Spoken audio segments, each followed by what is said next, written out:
good morning. It is day 12 of Vlogmas. I hope you had a great weekend. It is Monday and I went to bed a little bit early last night feeling some of those early symptoms of a cold, and I woke up this morning not feeling well at all. So I've decided to be super easy on myself today and just take the day to kind of relax, do a few things that I just really want to do, and just have a bit of a break, because I feel like the last few weekends I've been jumping back and forth between house stuff and decorating for Christmas and running all of these different errands and doing studio work and shipping on the weekends. And I think I just need a day to not worry about much of anything at all. The only thing I am tackling today around the house is a little bit of laundry, but other than that, everything else can wait. So I've spent a couple of hours already this morning just quietly sitting in my studio at my little art desk and loving it. I pulled out all of my 2023 planners and journals. I've started to set them up a little bit and figure out what I'm using for the new year. And I've kind of trailed off using some of my planners this year because I was traveling a bit in August, which really threw me off. And then I think just not wanting to catch up on pages and having all of those blank pages kind of froze me in my tracks. And I haven't really caught up with it since. This fall, I've been trying to switch things up a little bit, so I haven't been regularly using my planner, but I'm really excited for the new year and my new planners. And so I thought I would share how I've started to set things up and what I'm doing with them for 2023. And I'll probably do a more in-depth video of all of my planners and journals maybe sometime in January, where I share some of my favorite YouTube channels for inspiration or Instagram accounts, supplies, different shops that I use, because there's quite a lot of information that I could share. But this video will last forever if I go through everything, and my throat's a little bit sore, so I'm going to try and keep this short and sweet. So the first thing that I set up was my Hobonichi Weeks. I have really been wanting to get into a really good routine with my Hobonichi Weeks for years. It's usually been a work planner for me because it is nice and small. This is my 2022 one, and I just have never really used it to its fullest potential. And I love the feel of it. I love the layout. And so I've got a new cover. This is a Hobonichi zip around cover, and my new one started in here. Now, what I love about this planner is the weekly layout is really good for task management, and I've finally settled on, I think, the format that I want to try using. So I've split this section off with a little bit of a line, and over here I'm going to keep track of studio work and shop work, because if I don't do that, it's really hard to differentiate between the work I do around the house and my studio work. And this really will help me keep track of what I did the previous week and how I can improve on it and what I need to do to kind of just get all of the things done that need to get done. On this side, I am going to keep track of just the priorities of the day, which kind of tie into this to-do list. So I'm actually going to use this section here as a weekly to-do list. And then throughout the week, I can just sort of move things into different days and keep track of what needs to get done each day. I've also got just a little habit tracker at the top. I'm not the greatest at keeping these going throughout the year, but I think wellness is really important, and I am such a visual person that I thought I would try it again.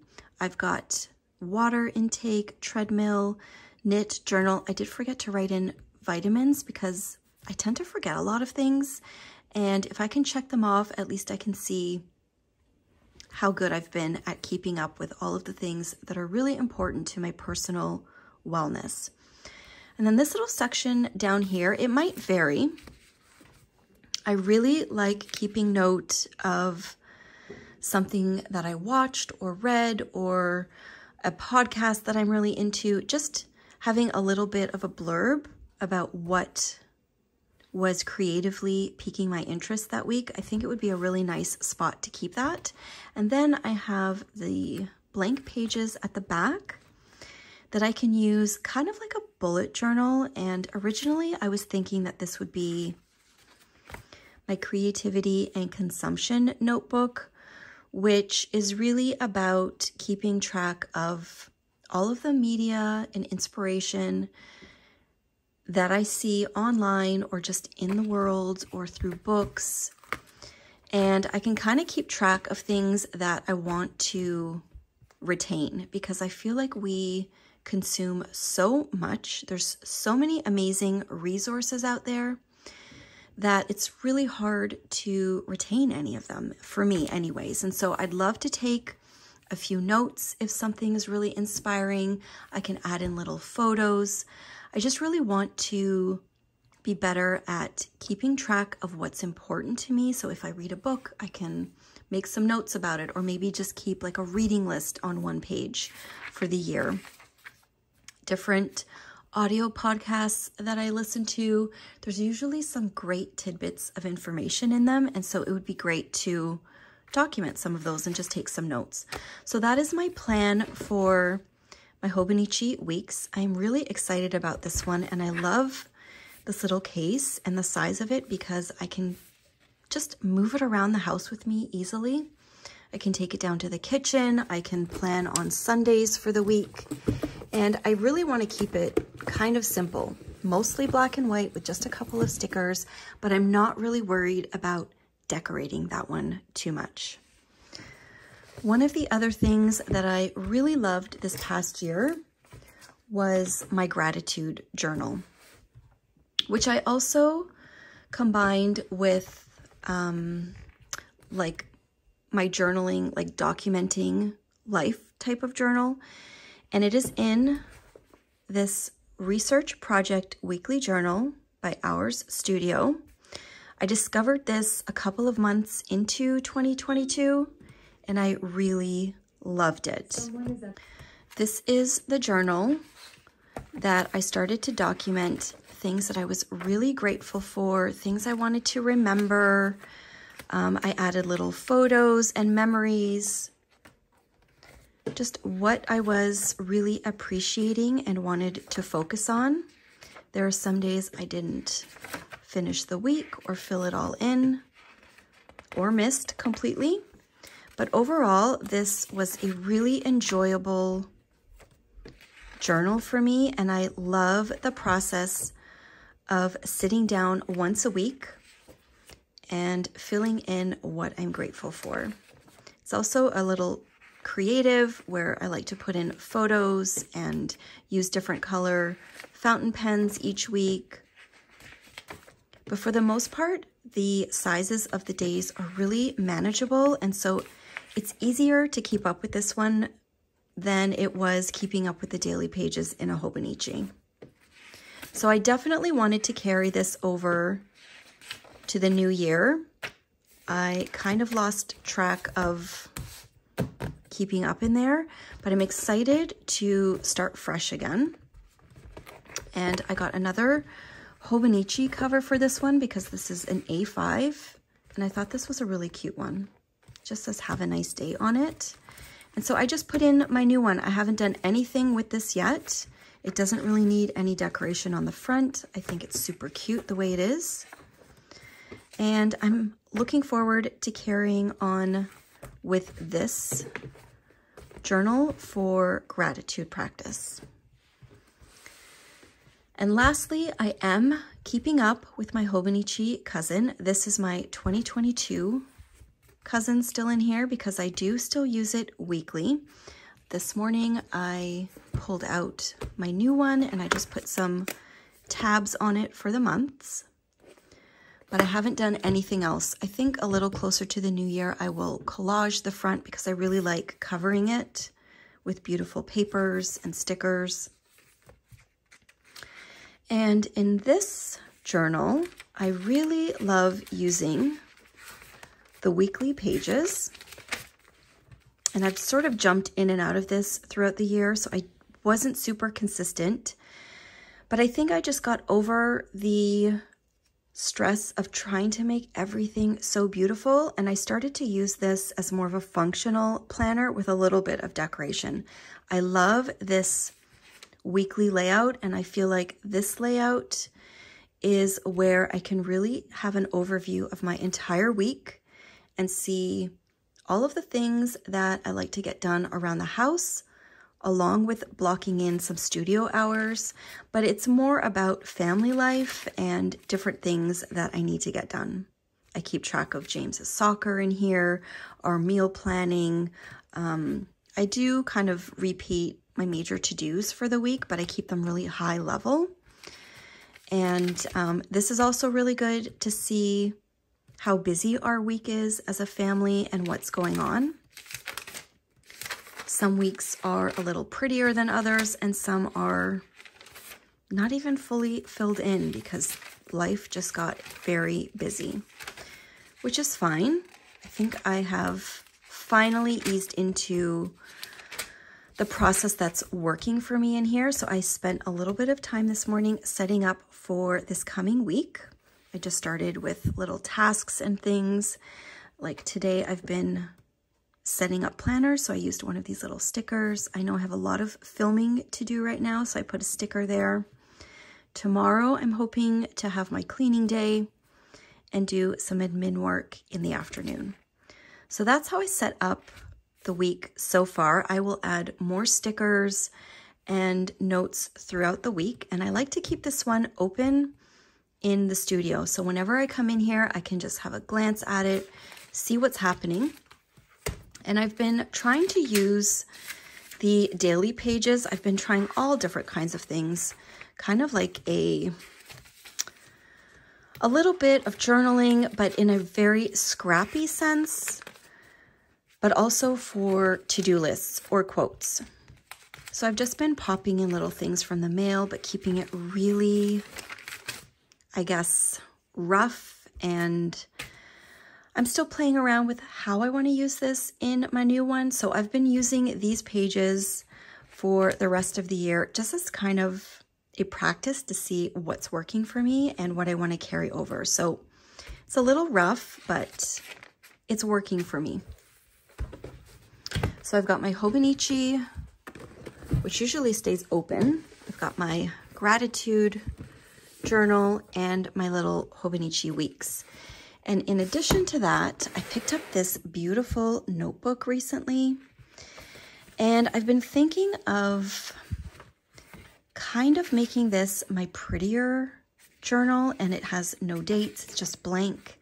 And so there will be no pressure to fill in pages. I can just keep track of kind of the same things that I keep track in here, but if there's ever anything really special that I want to keep more long-term, like this book will probably last me more than the year. There's no way I would be filling this up with daily pages, but I thought it might be nice to start the year with a brand new journal that is blank, and it's kind of like my fresh start of some beautiful journaling pages, and I can put dates on them or not. I can keep notes on things I want to reference more regularly or just document from our lives. I think it would be a really nice place to kind of have some special memories in. And lastly, I just pulled out my Christmas journal. I pull this out every year. This is the third year I will be using it. I barely filled anything in last year, but I loved setting this up, and I really like having this journal to go back to each year and then being able to see the previous Christmas in it. So I'm going to try to keep a few more lists this year because I really didn't last year. I pulled out just a couple of supplies, all of my Christmas washies, some stamps to set up this year. I've got these cute little wintry pages that I thought would be cute to put in. A couple of little cards to write down my baking lists. And I even pulled out this, it's on my list notepad that I can kind of put different shopping lists for different people in the house for shopping or for Christmas, and then I can just stick them in. So this was how I set it up the first year. I just stamped Christmas in it. And I kind of made some notes about the year. It was the year of COVID-19. We didn't gather with extended family. I put in a little photo of the tree.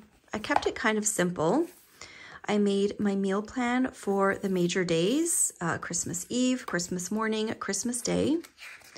I usually like to have like a Boxing Day list too. I've got my Christmas baking list, different meal ideas for the week before and after Christmas because we're usually home. The kids are home, obviously, and Glenn often takes off a little bit of time.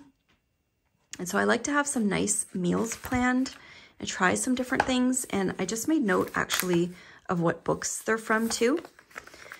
I have a couple of recipes in here. This one doesn't stick anymore, but that is the magic cookie bar recipe that's on the can of Eagle brand sweetened condensed milk. That's a really good one. Just more lists of things to cook and bake the week leading up to Christmas, so I'm on track. And I really liked how this first year I printed a few photos of memories from Christmas Day, and I've got them now to look back on, which I really like. I also included this beautiful Christmas card that my friend Cherie sent me in a package because it had this fudge recipe on it, and I thought it was so pretty. And then I loved this part. I made some notes to reflect on everything for the year. So just notes for like the preparation part, really, like certain things that we didn't need. It wasn't really worth making, what I could do earlier to prepare. That was really helpful for 2021. You can see I didn't really fill it in. I set it up and I kind of regret that now. And I'm definitely going to take some time today to fill in more for this year. I did fill in Christmas lists, baking lists. I've got some notes here of what I got the boys, which is always really nice, and what I got Glenn. But for the most part, there were some empty pages there. And I've got Christmas stamped in for this year. And this is where I'm going to pick up and start decorating and make some notes for the year. I'm really excited about setting this up. And it's kind of nostalgic for me because my mom always had a hardcover journal around Christmas time, and she did the same thing. She didn't decorate it, but she always had lists in there. And the following year, she would go back and look at the previous year to see what she purchased for everyone, what was on our Christmas lists, which gives you an idea of how you, like, what you spent and what you got everyone. It might even trigger some new ideas for this year. And it would always help with meal planning because sometimes you forget what you made. You don't forget the major things, but sometimes you forget some of the smaller things or something that you baked that you loved. And so I'm going to start setting up for this year, make some notes of recipes that I want to try this year from some of the new books that I have. And I'm just really excited because I love this journal. It's from Rifle Paper Company, and I think it's beautiful. So that is what I plan on doing for most of today. I'm going to clean up my little desk area, set up my Christmas journal. I might even tackle that cart there that has become a bit of a junk pile because it's really I don't even access anything from it because there's just so much clutter. And then a little later, as a little treat to myself, I think I'm going to wind up some yarn to get ready to cast on a hat project. I probably won't start it today, but I've been thinking about winding it up and setting up a bag because I really want to make a new hat, and I am really gravitating towards this combination. This is Chelsea Luxe DK in the color Sugar Plum with Chelsea Luxe Mohair in the same color. I think it is so beautiful, and I really want a hat in that combination. So I might set up the bag, go through some of my patterns, see what I have. I do love the road tripping hat, which is perfect for this combination, which is by Christina Lundborg of Chelsea Yarns. So that is my super chill plan for the day, and I will check in a little bit later.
To put that paper clip on the middle card. The middle card.